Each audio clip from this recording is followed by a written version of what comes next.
Hello everyone, I am Gaurav and you are watching my YouTube channel Physics पाठशाला। तो आज का जो टॉपिक है it is for class 12, chapter is electromagnetic induction और जो टॉपिक है आपका जो आज का वो है इंड्यूस्ड इलेक्ट्रिक फील्ड। ठीक है भाई, तो इंड्यूस्ड इलेक्ट्रिक फील्ड क्या होती है ये बात मैं आपको समझाता हूँ। देखिए होता क्या है, जब भी किसी लूप के मैग्नेटिक फ्लक्स में हम चेंज करते हैं या किसी भी कंडक्टिंग वायर को हम यूनिफॉर्म मैग्नेटिक फील्ड में मोशन करवाते हैं तो उसके दोनों एंड्स के क्रॉस क्या आ जाता है, एक ईएमएफ हो जाता है इंड्यूस। ठीक है, और वो करंट भी इंड्यूस करा सकता है अगर आपकी सर्किट क्या हो, क्लोज हो। ये बात तो फेराडे ने अपने लॉज में बता दी थी। अब जो हम बात करने वाले हैं वो इंड्यूस्ड इलेक्ट्रिक फील्ड। तो जब और एक्सपेरिमेंट किया गया फिर और डीप सोचा गया कि भाई ईएमएफ जो है वो किस वजह से आया होगा। हम जानते हैं भाई दो पॉइंट्स के बीच अगर पोटेंशियल डिफरेंस है तो वहां इलेक्ट्रिक फील्ड होनी जरूरी है, 100% इलेक्ट्रिक फील्ड होगी। तो अगर आपका ईएमएफ है इसका मतलब इलेक्ट्रिक फील्ड भी होगी ही होगी। भाई बिना इलेक्ट्रिक फील्ड के दो पॉइंट्स के बीच पोटेंशियल डिफरेंस तो आ ही नहीं सकता। तो अगर ईएमएफ इंड्यूस होता है, करंट इंड्यूस होता है, इसका मतलब इलेक्ट्रिक फील्ड भी क्या होती होगी, इंड्यूस होती होगी। अगर हम बेसिकली देखें, स्टार्टिंग देखें तो ऐसा हो रहा है कि एक्चुअल में इलेक्ट्रिक फील्ड ही इंड्यूस हो रही है जो ईएमएफ प्रोड्यूस करती है जिससे करंट फ्लो होता है। यानी जो बेसिक रीजन है, जो रूट है वो इलेक्ट्रिक फील्ड है। जो रूट है वो क्या है, इलेक्ट्रिक फील्ड। ये है स्टार्टिंग, ओरिजिन ये है। इलेक्ट्रिक फील्ड पहले जनरेट होती है जब भी किसी जगह पर आपकी मैग्नेटिक फ्लक्स वेरिंग होता है। किसी जगह की मैग्नेटिक फील्ड क्या होती है, वेरिंग होती है टाइम के साथ, तो वहां पर वो इलेक्ट्रिक फील्ड को प्रोड्यूस करती है और वो इलेक्ट्रिक फील्ड ईएमएफ प्रोड्यूस करता है और उस ईएमएफ की वजह से करंट फ्लो होता है। ये है पूरा प्रोसेस। अब आपको एक और बात समझनी पड़ेगी यहाँ पर। अभी जो हमने पढ़ा था पीछे कि हमने लूप के बारे में पढ़ा, कंडक्टिंग वायर के बारे में पढ़ा कि इन सब में तो ईएमएफ होता है जनरेट। अब इलेक्ट्रिक फील्ड को किसी भी टाइप के कंडक्टिंग मटेरियल की जरूरत नहीं है। अगर कंडक्टिंग मटेरियल है तो अच्छी बात है, वरना स्पेस में भी इलेक्ट्रिक फील्ड हो सकती है। तो इंडक्शन जो प्रोसेस है ये आपका स्पेस में भी पॉसिबल है। अगर कंडक्टिंग मटेरियल है तो अच्छी बात है, अगर नहीं है तब भी आपका इंडक्शन होता है। वहां पर वो इंड्यूस करता है इलेक्ट्रिक फील्ड और वहां पर दूसरे टाइप का फिर करंट आता है। इसको हम पढ़ेंगे इलेक्ट्रोमैग्नेटिक वेव्स में। वहां आपको मैं बताऊंगा एक नए टाइप का करंट जिसको बोलते हैं डिस्प्लेसमेंट करंट। तो आपको ध्यान रखना है, इंड्यूस्ड होती है इलेक्ट्रिक फील्ड उस रीजन में जहां पर आपका मैग्नेटिक फील्ड क्या हो, वेरिंग हो टाइम के साथ। समझ गए बात। तो फैराडे का जो लॉ था, जो करेक्ट स्टेटमेंट आई थी, बाद में मॉडर्न पे जो देखा गया तो उसमें क्या बताया गया, किसी भी स्पेस, किसी भी रीजन, किसी भी कंडक्टिंग वायर में अगर मैग्नेटिक फील्ड वेरिंग होगी तो वहां पर वो इलेक्ट्रिक फील्ड को इंड्यूस करेगी, इलेक्ट्रिक फील्ड वहां पर प्रोड्यूस होगी। और इसका उल्टा भी होता है, अगर इलेक्ट्रिक फील्ड वेरिंग है तो मैग्नेटिक फील्ड को प्रोड्यूस करती है। मतलब मैग्नेटिक फील्ड और इलेक्ट्रिक फील्ड दोनों का इंडक्शन होता है एक दूसरे की वजह से। ठीक है, तो मैं यहां पर लिखता हूं स्टेटमेंट, वो आप जरा नोट कर लें। तो according to Faraday law,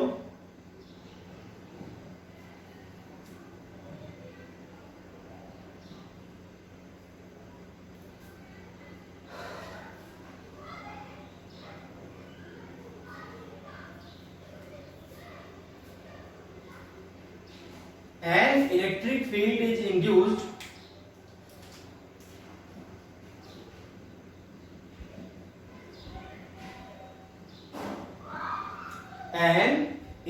field is induced in any region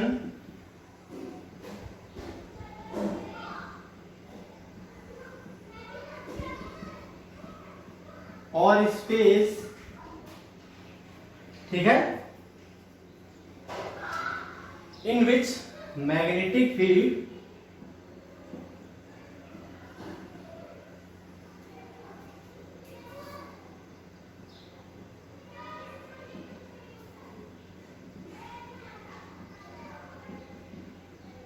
varies with time। ठीक है, varies with time। तो ये है आपका भाई इंड्यूस्ड इलेक्ट्रिक फील्ड के बारे में फैराडे लॉज की स्टेटमेंट। तो स्टेटमेंट आपने लिख दोगे। अब हमें ये पता करना है कि भाई जो इंड्यूस होगी इलेक्ट्रिक फील्ड वो कितनी होगी और उसके लिए हम क्या फॉर्मूला लेकर आए हैं। क्या फॉर्मूला हमने बताया, जैसे आपके पास इंड्यूस्ड ईएमएफ के लिए फॉर्मूला है -d∅/dt, है ना। और करंट के लिए फॉर्मूला हो गया इंड्यूस्ड ईएमएफ अपॉन में रेजिस्टेंस। तो ऐसे ही इंड्यूस्ड इलेक्ट्रिक फील्ड के लिए क्या फॉर्मूला रहेगा वो आप जरा ध्यान से देखें।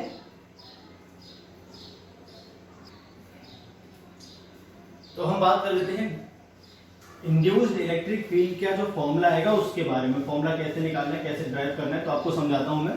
एक एग्जांपल देकर देखिए, इसको भी थोड़ा ऊपर लिख देता हूं जगह अपने पास हो जाएगी। Induced electric field. अब देखिए क्या है इसमें, आप क्या करोगे, एक आपको मेटेलिक रिंग लेनी है। Let a metallic ring, let a metallic ring of radius capital R, a uniform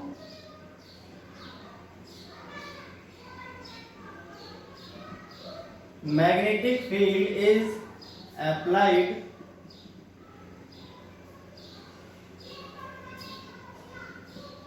to the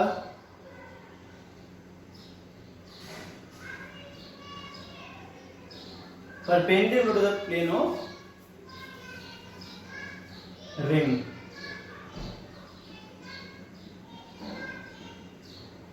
Perpendicular to the plane of ring. ठीक है। अब देखिए मैंने क्या बताया आपको, एक मेटेलिक रिंग लेनी है। आपने क्या किया, एक मेटेलिक रिंग लेनी है। इस तरह से हॉलो है आपके पास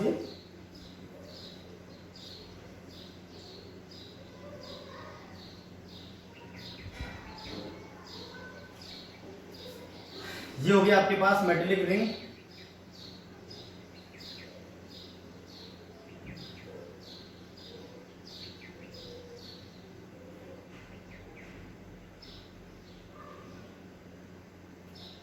ठीक है,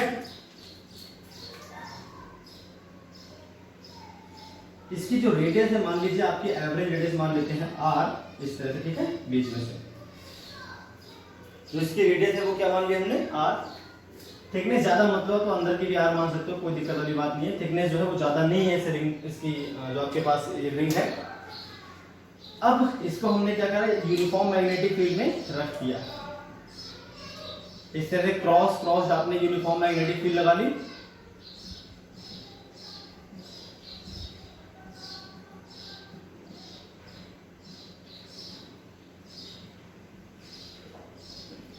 ठीक है, इस तरह से आपने क्या करा, इसमें यूनिफॉर्म मैग्नेटिक फील्ड लगा ली। अब क्या करना है आपको, इस फील्ड को आपको वेरी करना है विद टाइम। तो यूनिफॉर्म मैग्नेटिक फील्ड थी, अब मान लीजिए स्टार्ट करती है अपने आप को चेंज करना, है ना, at the rate of dB by dt। let magnetic field starts changing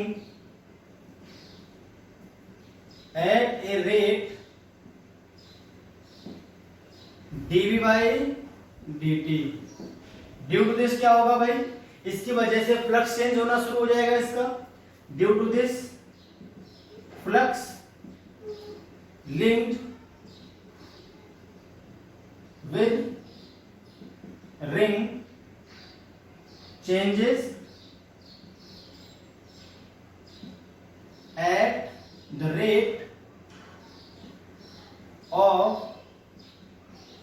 d phi over dt। अब चूंकि मैग्नेटिक फ्लक्स चेंज हो रहा है तो हम जानते हैं जब भी मैग्नेटिक फ्लक्स आपका वेरी करता है तो क्या होता है, करंट आ जाएगा, अगर सर्किट आपकी क्लोज है तो, है ना। तो इस रिंग में क्या होना शुरू हो जाएगा, करंट फ्लो करना शुरू कर देगा। रिंग को बहुत ज्यादा इस तरह से थिक ना बना के थोड़ा सा पतला बनाते हैं ताकि कंफ्यूजन ना हो, समझने में दिक्कत ना आए। इसको पतला बना लीजिए, रिंग इस तरह से बिल्कुल पतली पतली, ठीक है, इस तरह से ऐसे लाइक दिस।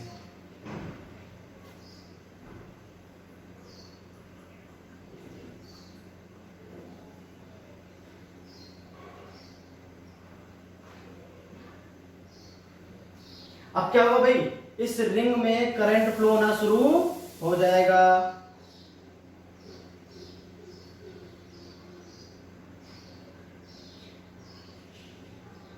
इस रिंग में करंट फ्लो होना शुरू हो जाएगा, किसकी वजह से, इसके फ्लक्स में चेंज हो रहा है, इस वजह से इसमें एक इंड्यूस्ड करंट आ जाएगा, है ना। चलिए तो लिख देते हैं, hence A current is induced through out the ring, है ना। अब देखिए भाई, रिंग थी आपके पास, ये इस तरह की रिंग थी, मेटलिक रिंग थी। मेटलिक रिंग होगी तो इसमें क्या होंगे, बहुत सारे फ्री इलेक्ट्रॉन्स होंगे। जैसे हम मैग्नेटिक फील्ड वेरी करते हैं, इसका फ्लक्स बदलता है, इसमें ईएमएफ लगता है, इसमें करंट फ्लो करता है। अब करंट क्यों फ्लो करेगा, क्या चीज फ्लो करेगी तो करंट फ्लो करेगा, इसके फ्री इलेक्ट्रॉन्स। अब मान लीजिए, अच्छा करंट आएगा कैसा, अब जैसे कि मैंने कहा, मान लीजिए आपकी जो मैग्नेटिक फील्ड है वो इंक्रीज कर रही है। अगर मैग्नेटिक फील्ड इंक्रीज करेगी तो मैग्नेटिक फ्लक्स इंक्रीज करेगा, तो इसमें जो करंट आएगा वो ऐसा आएगा जो मैग्नेटिक फ्लक्स को इंक्रीज करने से रोके, लेंज लॉ के अकॉर्डिंग। तो वो जो करंट आएगा वो इस तरह की फील्ड प्रोड्यूस करेगा, मैग्नेटिक फील्ड की बात कर रहा हूं, इस तरह की मैग्नेटिक फील्ड प्रोड्यूस करेगा जो इसका अपोज करे। तो एंटी क्लॉकवाइज करंट मान लीजिए इसमें स्टार्ट आता है फ्लो होना, कैसा करंट, एंटी क्लॉकवाइज करंट जो है आई इसमें इंड्यूस हो जाता है। अब आपको पता होना चाहिए भाई करंट कब फ्लो करेगा, किसी भी वायर में करंट तब फ्लो करेगा जब उसके दोनों एंड्स के बीच आपका ईएमएफ लगा हो, है ना। और ईएमएफ कब आएगा, जब इलेक्ट्रिक फील्ड हो। तो अगर किसी भी कंडक्टिंग वायर में करंट है, इसका मतलब इलेक्ट्रिक फील्ड भी है। If there is current, if there is current in the ring,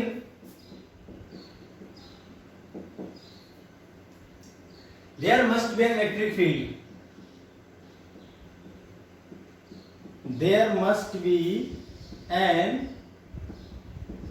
electric field, there must be an electric field present along the ring। अब देखिए, जैसा करंट फ्लो करेगा वैसी तो फील्ड होगी। फील्ड क्या करती है, अपनी डायरेक्शन में करंट को फ्लो करवाती है। मान लीजिए आपके पास ये कोई वायर होता, ये होता प्लस और ये होता माइनस पोटेंशियल, तो करंट ऐसे फ्लो करता वायर में प्लस से माइनस की ओर। तो फील्ड कैसी होती है, प्लस पोटेंशियल से माइनस पोटेंशियल की ओर, तो फील्ड भी तो अलोंग द करंट होती। तो अगर करंट ऐसा फ्लो कर रहा है तो इसमें फील्ड कैसी जनरेट होती, तो फील्ड भी अलोंग द करंट का मतलब है अलोंग द रिंग। भाई करंट कैसा है, रिंग के अलोंग, जैसी रिंग की लेंथ है वैसे वो अपने आप को मोड़ेगा, तो इलेक्ट्रिक फील्ड भी कैसी हो जाएगी, इस तरह से अलोंग द रिंग। करंट और इलेक्ट्रिक फील्ड सेम डायरेक्शन में होते हैं हमेशा। किसी भी कंडक्टर में करंट और इलेक्ट्रिक फील्ड उस कंडक्टर का सेम डायरेक्शन में होते हैं। तो रिंग में जैसा करंट आएगा वैसे ही इलेक्ट्रिक फील्ड की प्रोड्यूस होगी सेम। इलेक्ट्रिक फील्ड कैसी प्रोड्यूस होगी, अलोंग द रिंग।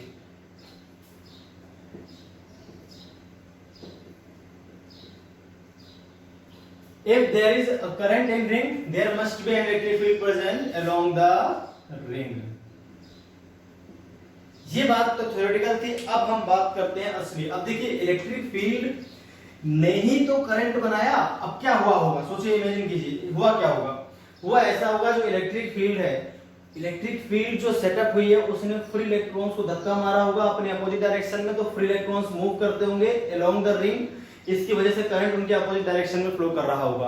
यही तो हुआ होगा। ये जो इंड्यूस्ड ईएमएफ आएगा वो क्या करेगा, इंड्यूस्ड ईएमएफ जो आएगा वो फ्री इलेक्ट्रॉन्स को मूव करवाएगा थ्रू आउट द रिंग। तो पूरा सर्कल जब वो मूव करवा देगा, उसमें जो भी वर्क होगा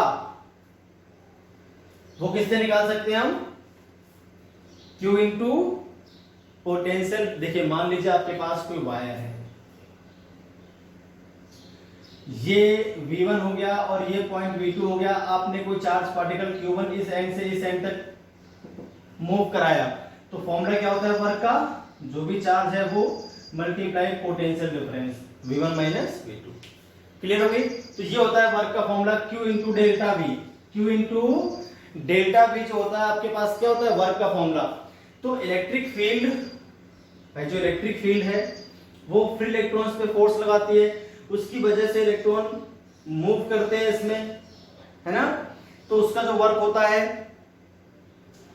वही वर्क अगर हम ईएमएफ से देखें तो ईएमएफ जो करता है वो Q इंटू ई के बराबर, दोनों वर्क को हम इक्वल कर देंगे, हमारा आंसर क्या है, आ जाएगा बहुत इजीली। चलिए तो वर्क निकालते हैं, किसमें, इलेक्ट्रॉन्स को इस रिंग में जो मूव करवा रहे हैं, मैंने चार्ज को हम जो मूव करवा रहे हैं इस रिंग में, उसमें कितना वर्क होता है उसको निकालते हैं। दो तरीके से दोनों को बराबर कर देंगे और आंसर आ जाएगा। अब क्या करेंगे, let due to this field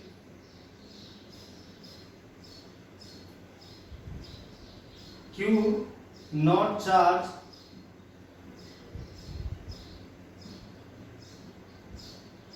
flows in ring, then work done in moving charge throughout the ring।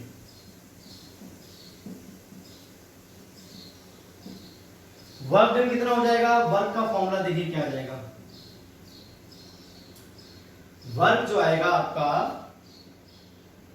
भाई अपने पास क्या है, इलेक्ट्रिक फील्ड, देखिए मैंने अभी कहा था वर्क डन क्या आता है, एक तो आता है Q इंटू वी के बराबर, और अगर इलेक्ट्रिक फील्ड का वर्क देखें तो इलेक्ट्रिक फील्ड की वजह से इलेक्ट्रॉन्स पे जो फोर्स काम करेगा वो, और मल्टीप्लाई जो भी वो डिस्प्लेसमेंट कवर करेगा वो। तो वर्क अगर हम इलेक्ट्रिक फील्ड का निकाले तो मान लीजिए, देखिए भाई छोटे से पार्ट में, अगर डीएल पार्ट में हम देखते हैं तो डीएल पार्ट में हम इलेक्ट्रिक फील्ड को कांस्टेंट मान सकते हैं, छोटा सा पार्ट डीएल ले लो आप यहाँ पे, डीएल वेक्टर इस डायरेक्शन में, ठीक है। जो फोर्स लगाएगी इलेक्ट्रॉन, मान लीजिए इलेक्ट्रॉन वैसे तो मूव करते हैं, इलेक्ट्रिक फील्ड जो इलेक्ट्रॉन्स पर फोर्स लगाती है वो अपने अपोजिट डायरेक्शन में लगाती है। अब करंट फ्लो कर रहा है, हमने मान लिया इलेक्ट्रॉन के इक्विवेलेंट एक पॉजिटिव चार्ज फ्लो कर रहा है, ठीक है, हमें सिर्फ वैल्यू चाहिए वर्क की, साइन से क्या मतलब, तो हम क्या करेंगे, इलेक्ट्रॉन पर लगने वाला फोर्स, तो Q नॉट उसका चार्ज मान लेते हैं और E हो गया फोर्स, Q इंटू ई होता है force, F is equal to क्या आ जाएगा, Q इंटू ई, तो चार्ज पे जो फोर्स काम करेगा वो Q into E.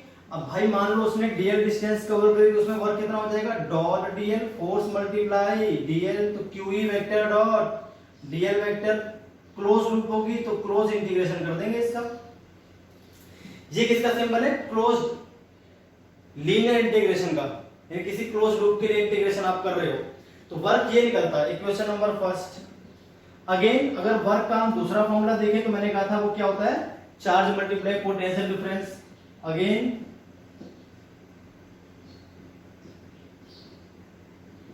Work done is equal to क्या आ जाएगा, चार्ज जो भी ऐसे मान लीजिए Q नॉट मान है, मल्टीप्लाई पोटेंशियल डिफरेंस, तो ईएमएफ जो इंड्यूस होगा वही तो होगा पोटेंशियल डिफरेंस, ये क्या है, ईएमएफ इंड्यूस्ड, तो Q नॉट मल्टीप्लाई ईएमएफ, ये इक्वेशन नंबर फर्स्ट और ये इक्वेशन नंबर सेकंड। ये तो मैंने कहा था दो बार वर्क निकालेंगे, दोनों को बराबर दिखा देंगे और आंसर आ जाएगा, ठीक है। चलिए देखते हैं तो आगे,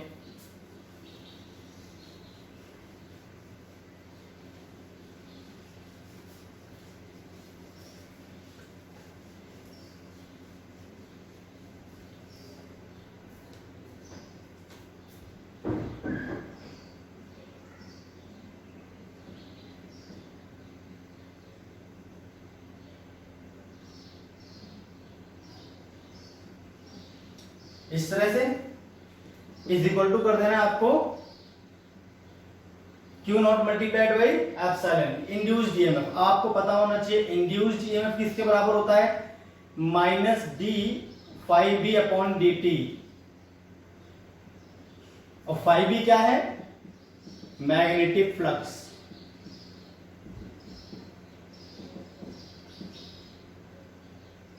बी का मतलब मैग्नेटिक है इसलिए बी लिख दिया इसके नीचे ताकि हमें पता चले कौन से फ्लक्स की बात हो रही है, मैग्नेटिक या इलेक्ट्रिक। इधर क्या जाए, Q नॉट को आप बाहर लिख दो, linear integration of E vector dot dl vector, इस तरह से। अब अगर हम Q नॉट से Q नॉट कैंसिल कर दें तो यहां से क्या आ जाएगा, E vector dot dl vector is equal to minus d phi b over dt। इस फॉर्मूले से आप जो इलेक्ट्रिक फील्ड निकाल सकते हो बहुत इजीली। ई क्या है, इंड्यूस्ड इलेक्ट्रिक फील्ड।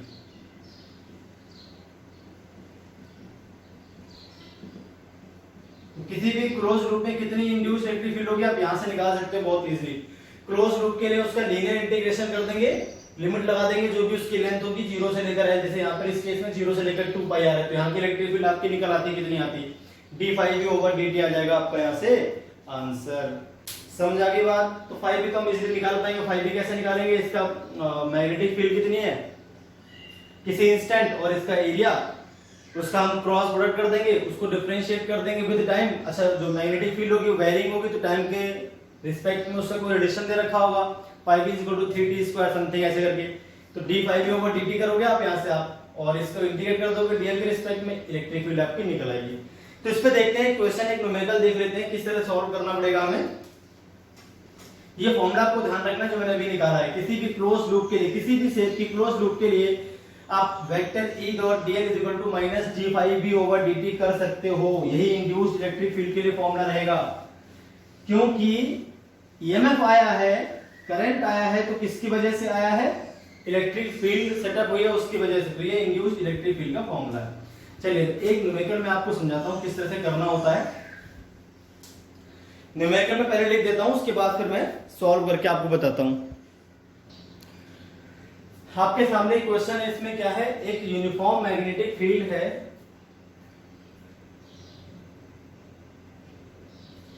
अच्छा यूनिफॉर्म हटा देता हूं यहां से एक बार। There exist a magnetic field in a circular region, ठीक है भाई। देखिए आपके सामने क्वेश्चन है, इसमें क्या है, there exist a magnetic field in a circular region of radius R।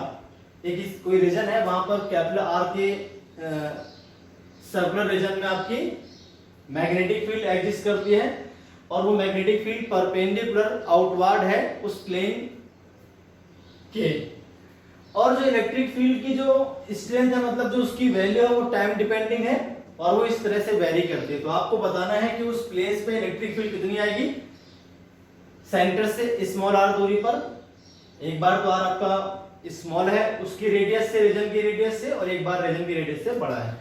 तो अब देखते हैं सॉल्यूशन कैसे करना है इसका। आपने क्या करा, एक रीजन यहां पर मान लिया,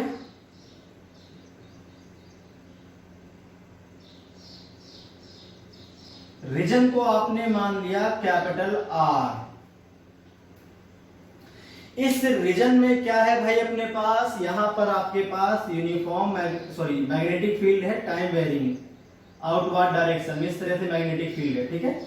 चलिए मैग्नेटिक फील्ड को मैं सिर्फ एक ही बार लिख देता हूं, आउटवर्ड डायरेक्शन में, सब जगह बनाने की जरूरत नहीं है। अब आपने क्या किया, सेंटर से r डिस्टेंस पर पहले पार्ट में हमें क्या निकालना है, at r is less than r पर आपको इलेक्ट्रिक फील्ड निकालनी है, ठीक है भाई। अब क्या करोगे, let a loop, let a loop. अब देखिए जो मैग्नेटिक फील्ड है वो क्या कर रही है, इंक्रीज कर रही है, तो हम क्या करेंगे इसमें, let a loop of radius small r। Magnetic field जो है वो आपके टाइम के साथ वेरी कर रही है, v = b0 × t। तो रेडियस r की मैंने यहां पर एक लूप ले ली, ठीक है, इस तरह से, ठीक है।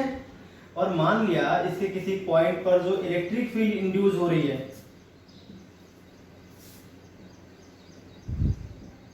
लेट इंड्यूस्ड इलेक्ट्रिक फील्ड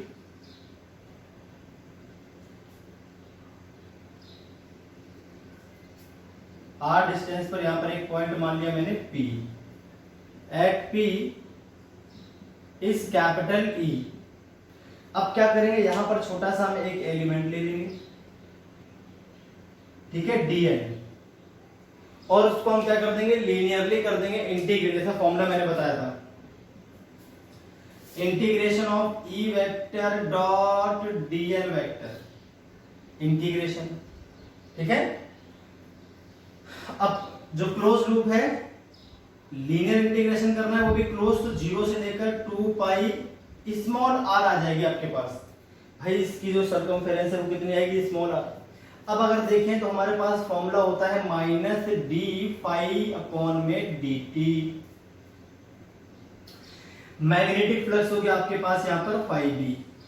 ये फॉर्मूला है जो हमने पीछे पढ़ा था।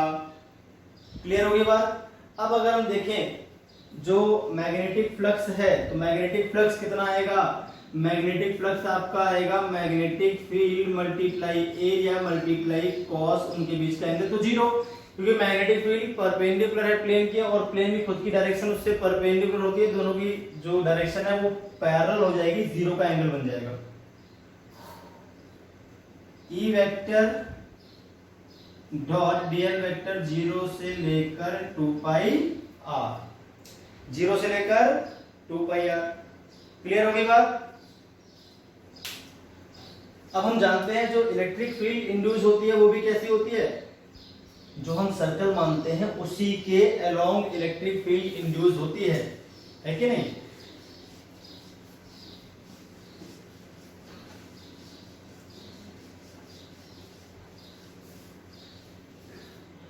इलेक्ट्रिक फील्ड जो इंड्यूस होगी वो मान लीजिए इस तरह से इसी के अलोंग, और डीएल को भी आप इसी डायरेक्शन में मान रहे हो, तो ई डॉट डीएल के बीच में क्या एंगल बनेगा, जीरो। तो ई को लिख लेते हैं बाहर, इंटीग्रेशन ऑफ डीएल लिख देते हैं डायरेक्ट, जीरो से लेकर 2 pi are is equal to क्या आ जाएगा। देखिए मैग्नेटिक फील्ड क्या थी आपकी, बी नॉट इंटू टी, है ना। तो बी नॉट को तो बाहर निकाल लेते हैं, माइनस भी बाहर कर लेते हैं, डी बाई डी टी, यहां बच गया टी, और जो एरिया आएगा वो क्या आ जाएगा आपका पाई आर स्क्वायर। तो पाई आर स्क्वायर को लिख लेते हैं बाहर,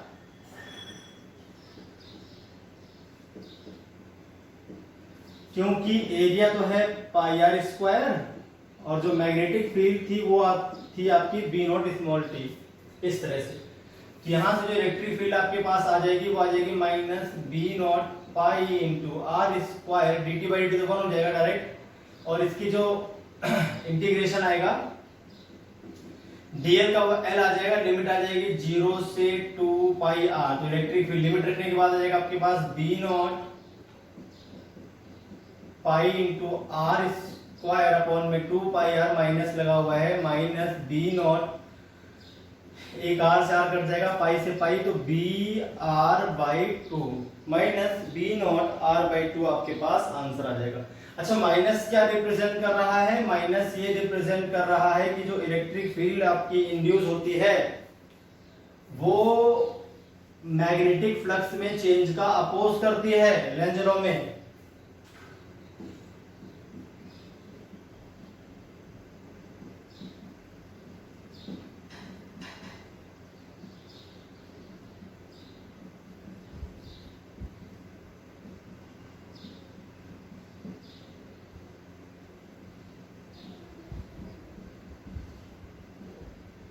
अगर हमसे सिर्फ मैग्नेटिक फील्ड की वैल्यू पूछी जाए तो मॉड ऑफ ई अगर हम निकालें तो मॉड ऑफ ई कितना आ जाएगा, बी नॉट आर बाई 2,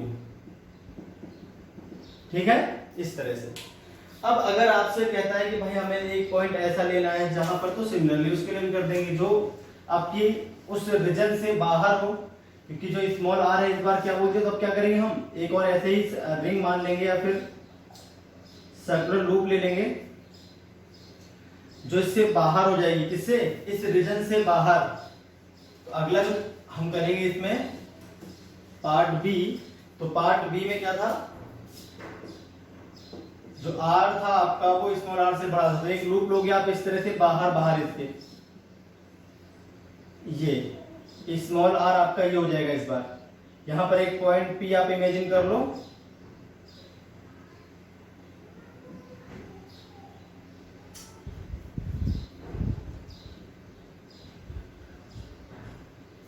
ठीक है, और फिर यहां पर आप क्या करोगे, एक इलेक्ट्रिक फील्ड इमेजिन कर लोगे, छोटा सा डीएल ले लोगे, यहां पर डीएल और इलेक्ट्रिक फील्ड तो पैरेलल रहेंगे एक दूसरे के, मैग्नेटिक फील्ड और जो एरिया है वो एक दूसरे के पैरेलल रहेंगे। फिर वो ये कर दोगे आप, इसमें क्या है, E vector dot DL vector minus D phi over D t, phi कौन सा, मैग्नेटिक फ्लक्स, तो minus B not into d दोगे मैग्नेटिक फील्ड, एरिया इस बार आ जाएगा pi capital r square upon में क्या आ जाएगा डी टी। इधर देखिए तो ई आ जाएगा बाहर, डीएल करेंगे 0 से लेकर 2 पाई आर। भाई ये तो लूप है ना आपकी, तो लूप तो 0 से लेकर 2 पाई आर वाली है स्मॉल आर। तो e into 2 pi small r is equal to क्या हो जाएगा, माइनस बी नॉट आ जाएगा, आगे पाई आर स्क्वायर आ जाएगा, आगे dt बाई dt हो जाएगा 1। यहाँ से अगर हम इलेक्ट्रिक देखें तो minus B not pi r square upon में 2 पाई स्मॉल आर, पाई से पाई कट जाएगा, minus B not r square upon में 2 आर। ये आ जाएगी आपके पास इलेक्ट्रिक फील्ड। सेम है जहां पर आपका जो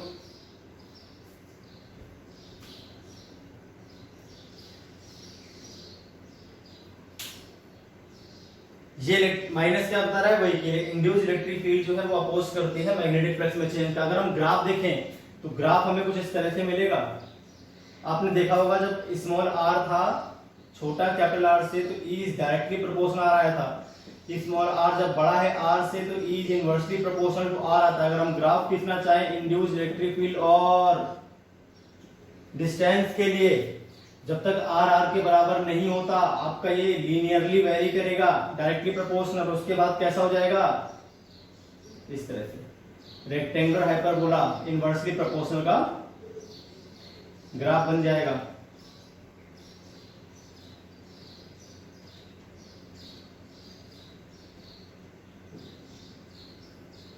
यहां पर क्या है, E is inversely proportional to R है, यहां पर क्या है, E is directly proportional to R है। तो भाई ये था आपका क्वेश्चन। इंड्यूस्ड इलेक्ट्रिक फील्ड मैंने आपको बता दिया कैसे निकालना है किसी भी रीजन में जहां पर मैग्नेटिक फील्ड आपकी वेरी करती है। तो आपके पास फॉर्मूला है simple, E vector dot dl vector रखा करोगे। जिस पॉइंट पर आपको इलेक्ट्रिक फील्ड निकालनी है उस पॉइंट से गुजरता हुआ एक तुरंत क्लोज लूप इमेजिन कर लोगे और उसके लिए आप लीनियर इंटीग्रेशन कर दोगे, फ्लक्स निकाल दोगे। फ्लक्स निकालोगे तो किसका निकालोगे भाई, फ्लक्स तो किसका है, फ्लक्स अगर हम ध्यान से देखें तो जहां तक फील्ड है वहीं तो फ्लक्स रहेगा, पूरा फ्लक्स थोड़ी ना आएगा।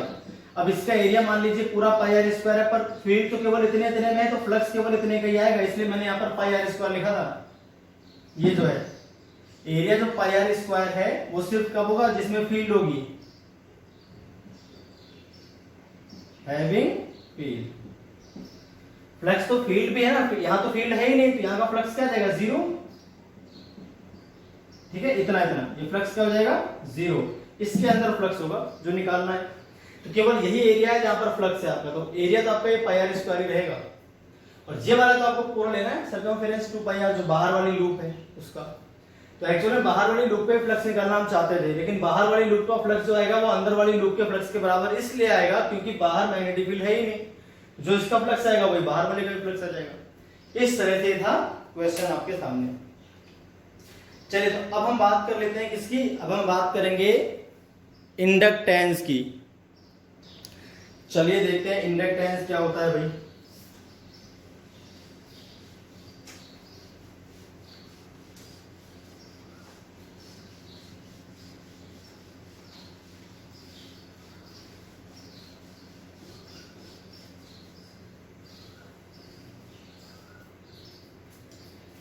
तो अब जो नेक्स्ट टॉपिक है वो क्या है आपके पास, इंडक्टेंस। चलिए तो बात कर लेते हैं सेल्फ इंडक्टेंस की। चलिए समझिए इंडक्टेंस क्या है। देखिए हमने लॉज ऑफ मोशन में पढ़ा था इनर्शिया। तो इनर्शिया किसी बॉडी की वो प्रॉपर्टी थी जिसकी वजह से वो अपने मोशन में चेंज का अपोज करती थी, है ना। ऐसे ही सेल्फ इंडक्टेंस किसी कॉइल की, वायर नहीं, देखिए कॉइल क्या होता है, कॉइल होता है ये आपके पास इस तरीके से, इसको बोलते हैं इंडक्टर या फिर कॉइल। ठीक, किसी भी कॉइल की ऐसी प्रॉपर्टी जिसकी वजह से वो अपने अंदर फ्लो होने वाले करंट में चेंज का अपोज करे। ये बिल्कुल आपकी इनर्शिया ऐसा है, जैसे इनर्शिया ऑफ मोशन था लॉज ऑफ मोशन में, ऐसे यहां पर इनर्शिया होती है सेल्फ इंडक्टेंस। इसको हम इनर्शिया ऑफ मैग्नेटिज्म भी कहते हैं, इनर्शिया ऑफ करंट भी कह सकते हैं। ठीक है, it is the property of a coil due to which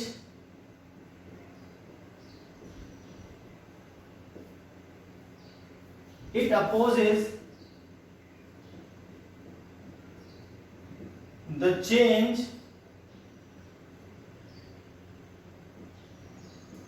in current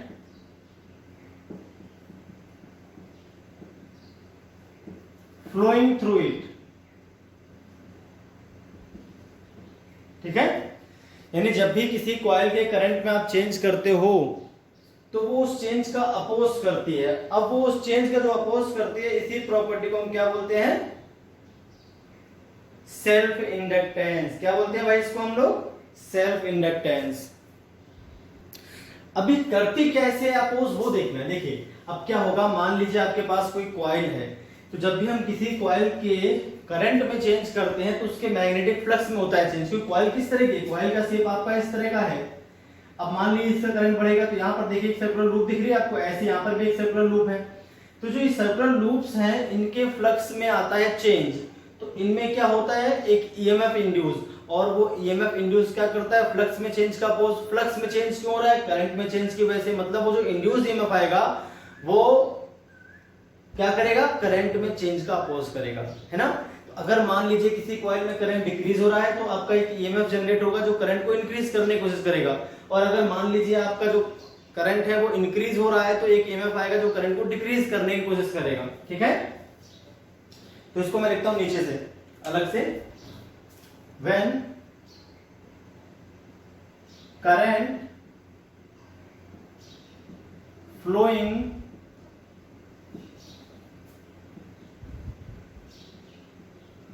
through a coil changes and induced EMF, and EMF is induced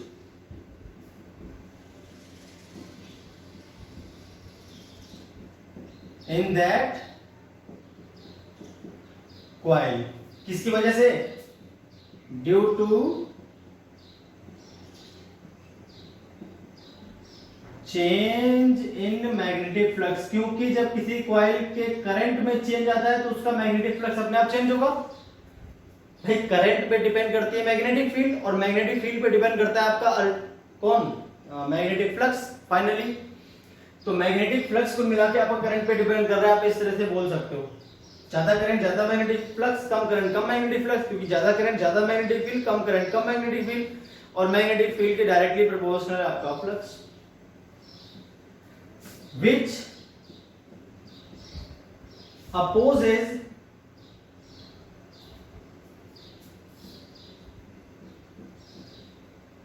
the change in current।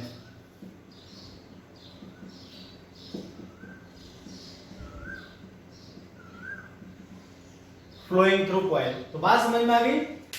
किसी भी कॉइल की ऐसी प्रॉपर्टी जिसकी वजह से वो अपने अंदर फ्लो होने वाले करंट में चेंज का अपोज करती है। करंट का नहीं, करंट अगर कांस्टेंट है तो कोई अपोज नहीं होगा, कोई भी ऐसी प्रॉपर्टी नहीं आएगी। जब करंट वेरी करेगा तब ऐसा होगा, ध्यान रखना आपको। कोई भी कॉइल में जब करंट आपका वेरी करता है तब ये प्रॉपर्टी होती है, पर उससे पहले नहीं होती। ठीक है, तभी आपका एक इंड्यूस्ड ईएमएफ आएगा। तो करंट अगर कांस्टेंट फ्लो करता है तो कोई भी इंड्यूस्ड ईएमएफ आपका जनरेट नहीं होगा। समझ आ गई बात? चलिए तो आगे बात कर लेते हैं इसकी वैल्यू कैसे निकालेंगे, है ना। तो हम क्या करेंगे, लेट आपने मान लीजिए कॉइल ले लिया। यहां पर कॉइल का मतलब है वायर को इस तरह की शेप में मोड़ देना, जैसा मैं अभी बना रहा हूं इस तरह से। ठीक है, मान लीजिए इसमें करंट आई आपका फ्लो करता है ना। Let current I flows through coil, then flux linked with coil, phi क्या होगा, is directly proportional to I. अरे मैंने अभी कहा था कि बी क्या है, डायरेक्टली प्रोपोर्शनल टू आई है, और फाई क्या है, डायरेक्टली प्रोपोर्शनल टू बी था। इसके अकॉर्डिंग आपका फाई क्या आ जाएगा, डायरेक्टली प्रोपोर्शनल टू आई। जब एक कांस्टेंट यहां से हटता है, सॉरी जब एक प्रोपोर्शनल का साइन यहां से हटता है तो एक कांस्टेंट आता है जिसको बोलते हैं एल, और ये एल जो है आपका, इसी को बोलते हैं सेल्फ इंडक्टेंस। क्या बोलते हैं भाई इसको, self inductance.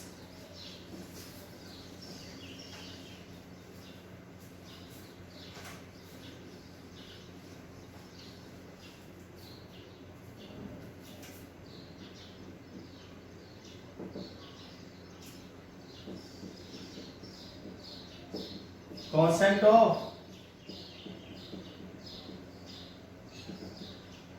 proportionality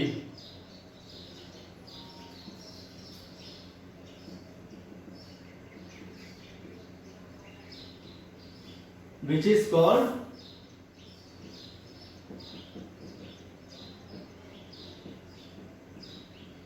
self inductance. क्या बोलते हैं उसको हम लोग, सेल्फ इंडक्टेंस बोलते हैं इसको, ठीक है। तो यहां से आपका आ गया एल, ये तो आ गया L is equal to phi upon में I. Again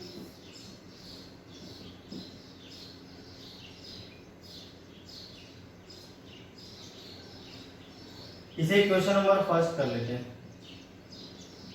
differentiating equation number first, both sides with respect to time. यहां अगर हम देखें तो आ जाएगा D phi over D T is equal to, L तो कांस्टेंट है, D I over D T. आ गया। अब क्या होगा भाई,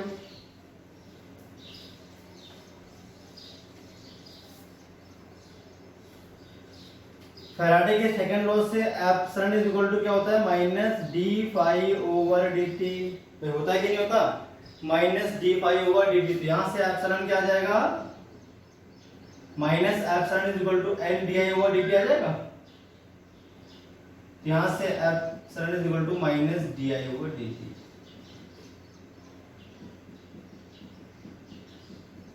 या ठीक है। तो ये आ गया आपके पास यहां से फॉर्मूले दो, एक तो आ गया L equal to phi upon I, और दूसरा आ गया आपके पास ये। तो अब हम देखते हैं इसकी डेफिनेशन क्या आएगी सेल्फ इंडक्टेंस की। जो कांस्टेंट है इसको हम बोलते हैं कोफिशिएंट ऑफ सेल्फ इंडक्टेंस। ये इसकी कोफिशिएंट लिख देना यहां पे।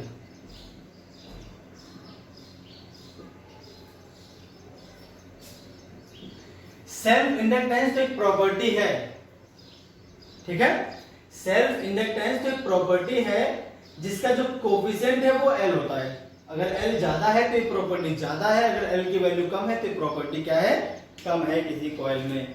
तो अब हम डेफिनेशन बात करेंगे, कोफिशिएंट ऑफ सेल्फ इंडक्टेंस की डेफिनेशन क्या बनने वाली है। चलिए डेफिनेशन कर लेते हैं, इसकी डिफाइन करते हैं इसको।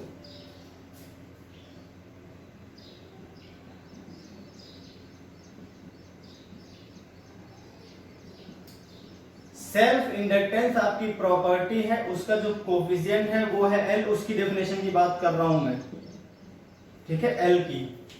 जैसा कि अभी आपने पढ़ा जो फॉर्मूला होता है एप्सिलॉन इज इक्वल टू क्या होता है, minus L D I over D T, है ना। तो अगर मैं बोलूं कि minus D I over D T आपका क्या हो, 1 हो, तो यहाँ पर एप्सिलॉन किसके इक्वल आ जाएगा, एल के इक्वल। इसे क्या बोलते हैं, इसको बोलते हैं रेट ऑफ डिके,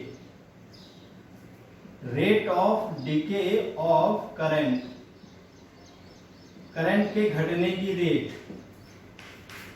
ठीक है।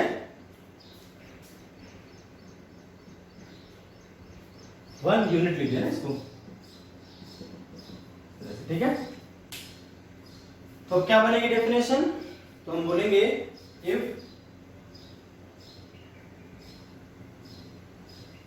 Rate of decay of current in a coil is unity, then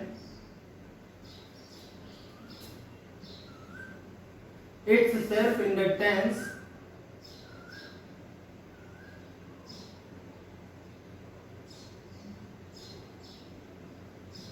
is equal to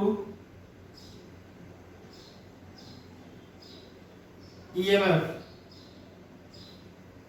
induced in that coil। ठीक है, अब इसकी जो L की यूनिट होती है वो देख लें आप एक बार जरा, या फिर आप L = 5/I से भी उसकी डेफिनेशन बना सकते हो। अगर किसी कॉइल में यूनिट करंट फ्लो करता है तो उससे लिंक्ड जो फ्लक्स होगा वही उसकी सेल्फ इंडक्टेंस है। आप ये भी डेफिनेशन इजीली बना सकते हो। एक और डेफिनेशन हम जानते हैं, L = क्या होता है, phi = Li था ना। अगर यहां पर I की वैल्यू क्या होती है, 1 यूनिट, तो phi किसके इक्वल होता है, L के। यहां से भी आप डेफिनेशन बोल सकते हो, self inductance of a coil is equal to magnetic flux linked with that coil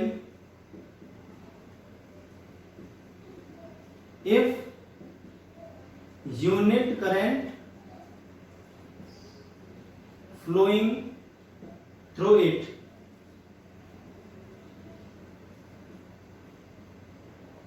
ठीक है, unit current flowing through it.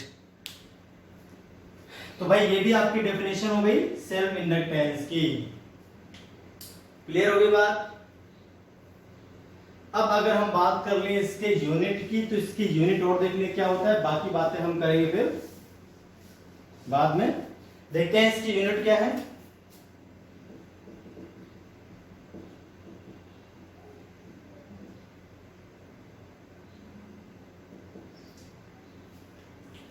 Formula क्या है, अगर इस वाले से देखें यहां से, तो ये आपके पास फॉर्मूला है, यहां से इसकी यूनिट क्या आ जाएगी, देखिए L की यूनिट तो वोल्ट, अरे एप्सिलॉन की वोल्ट सेकंड पर एम्पियर, इसी को शॉर्ट में बोलते हैं हेनरी, और इसको कैपिटल H से लिखते हैं। ठीक है, तो ये आ गई आपकी यूनिट। क्लियर हो गई बात। इस तरह से भाई हमने निकाल दी इसकी यूनिट। तो चलिए अब बात कर लेते हैं पोटेंशियल डिफरेंस अक्रॉस ए कॉइल और इंडक्टर। अच्छा, कॉइल को हम इंडक्टर भी कहते हैं, ठीक है भाई, जैसे वायर को हम रेजिस्टर कह सकते हैं, रेजिस्टेंस, ऐसे ही हम कॉइल को इंडक्टर भी कहते हैं। तो चलिए अब हम बात कर लेते हैं पोटेंशियल डिफरेंस ऑफ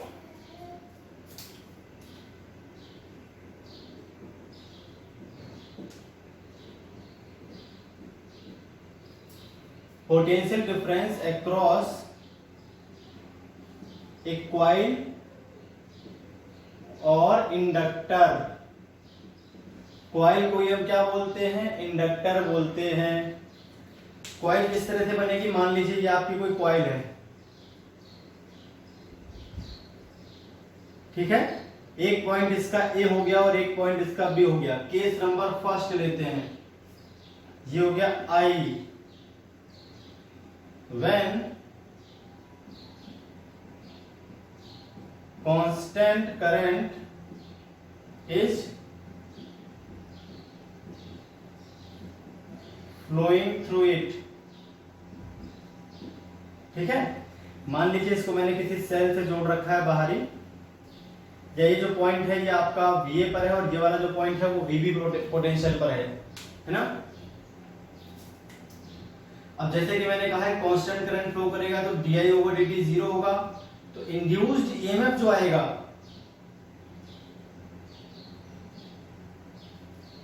भाई, जो इंड्यूस्ड ईएमएफ आपका आएगा वो कितना आ जाएगा, एप्सिलॉन = 0।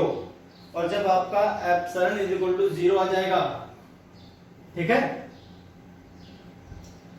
तो इसके दोनों सिरों पर कोई भी पोटेंशियल डिफरेंस नहीं होगा। तो इस केस में क्या आ जाएगा आपके पास, VA = VB।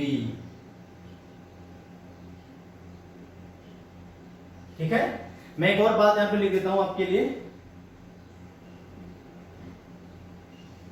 For ideal inductor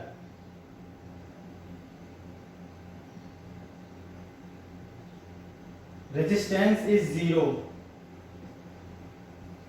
तो R आपका जीरो होता है किसी भी आइडियल इंडक्टर के लिए। तो ये जो बात हम कर रहे हैं आइडियल इंडक्टर की है, ध्यान रखना है आपको।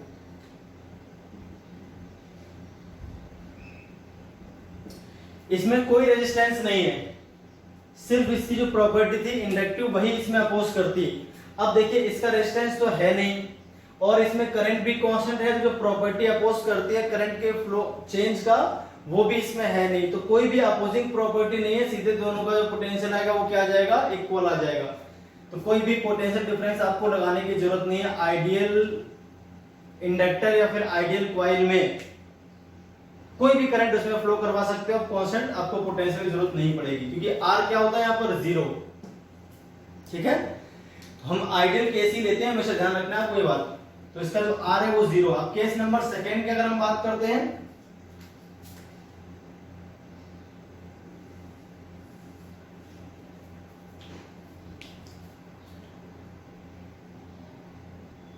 केस नंबर सेकेंड में हम क्या करें, करंट को चेंज करेंगे किस रेट से, डी ओवर डी टी से, है ना।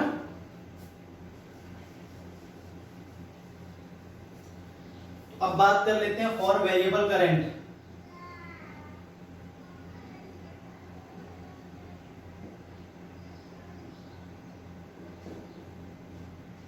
तो वेरिएबल करंट में क्या होगा, let rate of change of current is di over dt, then induced EMF क्या आएगा, induced EMF जो आपके पास आएगा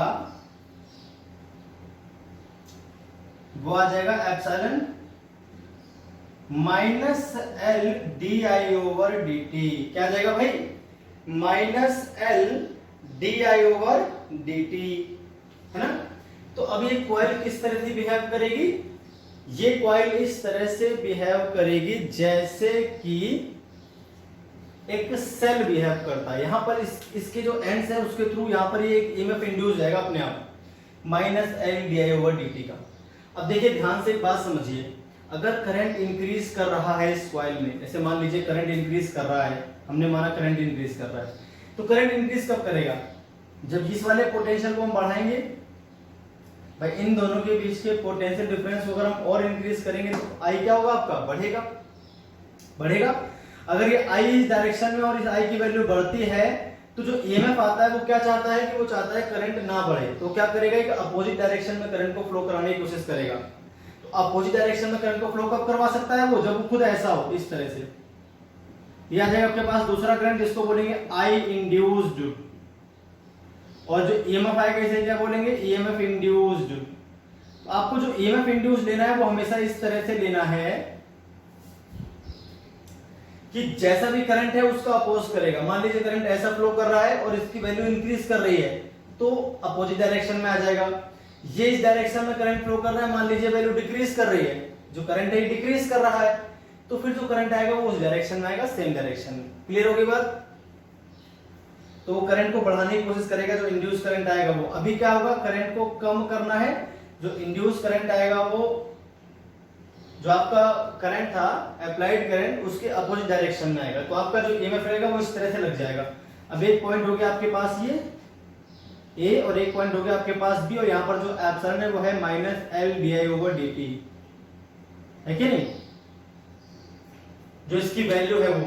तो अगर हम बात करें वीए माइनस वीबी की, तो VA minus VB equal to क्या आ जाएगा, minus L D I over D T. अच्छा तो माइनस तो केवल क्या था, माइनस तो ये साइन था, यहां पर तुम सिर्फ इसका मॉड लेंगे, ठीक है, माइनस मत लेना। अभी माइनस आपको लेने की जरूरत नहीं, क्योंकि मैंने यहां पर क्या लगा दिए, ये लगा दिए। माइनस क्या बता रहा है, माइनस क्या बता रहा है, negative sign shows EMF opposes the change in current, ठीक है। तो नेगेटिव साइन तो केवल ये बता रहा है कि चेंज द करंट में, जब आपने इलेक्ट्रोड बना दिया तो सिर्फ आपको यहाँ पर मॉड लेना है। अब देखिए ये पॉजिटिव और ये नेगेटिव है, ये प्लस ही आएगा अपने आप, वीए बड़ा है वीबी से तो VA minus VB L D over D T आ जाएगा। यहां से अगर हम निकालते हैं, मान लीजिए बस ये इक्वेशन बन गई आपकी। साइन आपको देखने पड़ेंगे अपने हिसाब से, जो साइन है वो यहां पर आपको देखने पड़ेंगे। अब ये कब हमने बनाया था,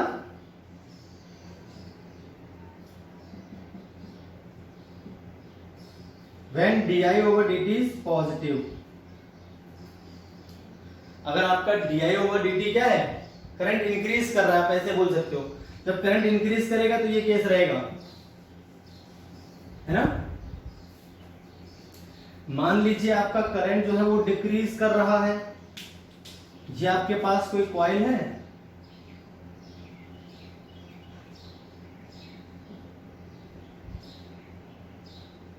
ए और बी क्या होगी, कॉइल होगी आपके पास कोई, ठीक है। उसके दोनों एंड्स, अब मान लीजिए करंट ऐसे फ्लो कर रहा था और D I over D T negative है, करंट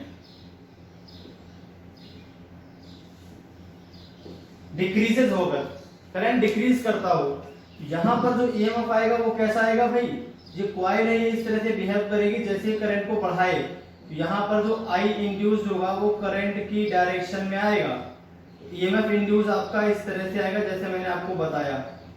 भाई करंट इंड्यूस कैसा आना चाहिए, अप्लाइड करंट डायरेक्शन में, तभी तो बढ़ेगा नेट करंट। बढ़ने से रोकना है तो अपोजिट डायरेक्शन में करंट फ्लो हो जाएगा, और अगर घटने से रोकना है तो सेम डायरेक्शन में नया करंट आ जाएगा। तो नया करंट जो आई इंड्यूस है वो इस डायरेक्शन में, मतलब आपको जो ईएमएफ लगता है वो ऐसा लगता है। ये जो कॉइल है इसको रिप्लेस कर दो बाई ए सेल, अब की बार ईएमएफ आपका ऐसा है, तो ये हो गया ए और ये हो गया आपके पास बी। यहां पर अगर हम वीए माइनस वीबी करेंगे तो क्या आ जाएगा,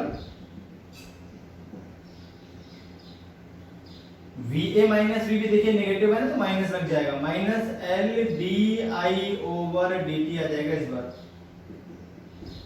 ये जो इंड्यूस ईएमएफ आता है वो हम जानते हैं किसके बराबर होता है, L D I over D T के, इसका मॉड। अब ये पॉइंट ए नेगेटिव है और बी पॉजिटिव है इस बार, तो इस तरह से आंसर आ जाएगा। समझ गए बात। तो अगर करंट इंक्रीज करेगा तो ये, और डिक्रीज करेगा तो इस तरह से आपको आंसर लिख के आने हैं दोनों एंड्स के पोटेंशियल। मान लीजिए एक आप पोटेंशियल दे दे, एक आपको पोटेंशियल दे दिया जाए और करंट में जो डिक्रीज हो रहा है या इंक्रीज हो रहा है उसकी रेट दे दी जाए, और एल आपको दे दें, तो आपसे पूछेगा बताइए पॉइंट बी का पोटेंशियल क्या आएगा, तो आप बहुत इजीली निकाल सकते हो। अगर इसका एग्जांपल देखें तो एग्जांपल मैं आपको बताता हूं कैसे करना है।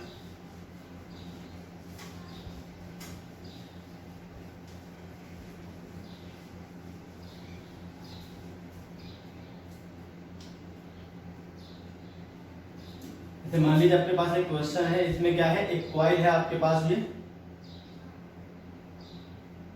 ये मान लीजिए प्लस 10 वोल्ट पे है, ये पॉइंट बी है, इसका पोटेंशियल आपको पता करना है ना। D I over D T जो है, D I over D T जो हम मान लेते हैं, ये क्या मान लेते हैं,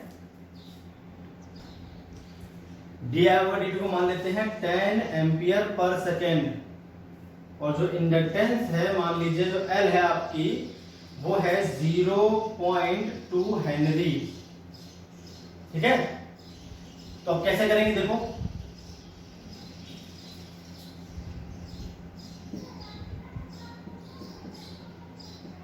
मैंने कहा जो करंट है वो इंक्रीजिंग है, D I over D T कैसी है, इंक्रीजिंग है, बढ़ रहा है करंट 10 एम्पियर पर सेकेंड। तो अगर करंट मान लीजिए इस तरह से है और ये करंट आपका बढ़ रहा है, तो जो कॉइल है उसमें कैसा करंट आएगा भाई, कॉइल चाहेगी जो करंट है वो ना बढ़े, तो ना बढ़े इसके लिए इस तरह का सेल बन जाएगी एक ऐसा, नया करंट आ जाएगा आई इंड्यूस, नया ईएमएफ आ जाएगा ई इंड्यूस, और एप्सिलॉन इंड्यूस की वैल्यू आप जानते हो क्या होती है, L D I over D T. Value की बात कर रहा हूं, मैंने पोलैरिटी खुद लगा दी है यहाँ पर, ऐसी पोलैरिटी बन जाएगी। ये हो गया ए आपके पास, ये हो गया बी, ए का पोटेंशियल प्लस 10 वोल्ट है, और ये जो एप्सिलॉन है आपके पास ये आ जाएगा एल हो गया 0.2 और D I over D T हो गया 10, तो ये आ गया आपके पास 2, ठीक है। ये जो सेल है 2 वोल्ट का आ गया। अब बी का निकालना है तो हम जानते हैं कैसे निकालेंगे, वीए माइनस वीबी, ए बड़ा है बी स्मॉल है क्योंकि प्लस पे जुड़ा हुआ है, तो वीए माइनस वीबी का आ जाएगा 2 वोल्ट के बराबर। भाई इन दोनों का जो अंतर है वो ये तो है 2 वोल्ट के बराबर, तो VA माइनस VB 2 वोल्ट हो जाएगा। तो यहाँ से VA 10 था आपका 10 minus VB is equal to 2, तो VB इज इक्वल टू क्या आ जाएगा भाई 8 वोल्ट। इस तरह से आपको ये सॉल्व करने थे।